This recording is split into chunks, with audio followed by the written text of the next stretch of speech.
Ayan, nandito tayo ngayon sa Borayok Falls. Yan, isang falls na pinagmamalaki ng mga taga-Gataran, Cagayan. Ayan, na-improve na po siya. So, ganyan, nilagyan po ng mga bridge. Ayan po yung mga pwedeng pag-swimmingan. Meron ding swimming pool. Ayan po. Yan yung hagdanan pababa dun sa parkingan sa bandang taas. Ayan po ang mga model po natin. Bumababa sila.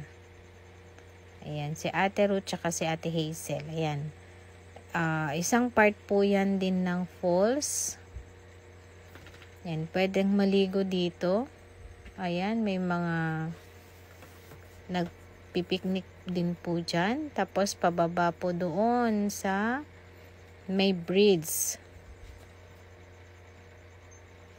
Yan, ang ganda po ng view. Yan. Yan po yung tubig. Ang ganda.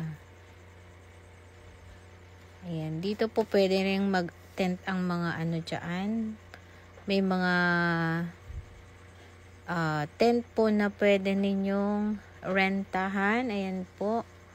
Tsaka meron din pong pwedeng maglatag na lang din dyan kung ayaw nyo pong mag-rent.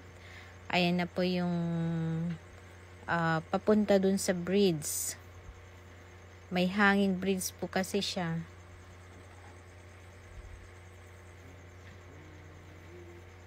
Ayan yung mga model. Andyan po sina mga ma'am. Mga teachers ng Gataran West Central School. Ayan sila, nagpo-pose. Pose lang ng pose. Ayan.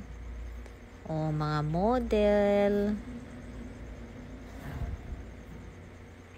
O, ayan. Din yung nagpipicture. Ayan, next. Another post.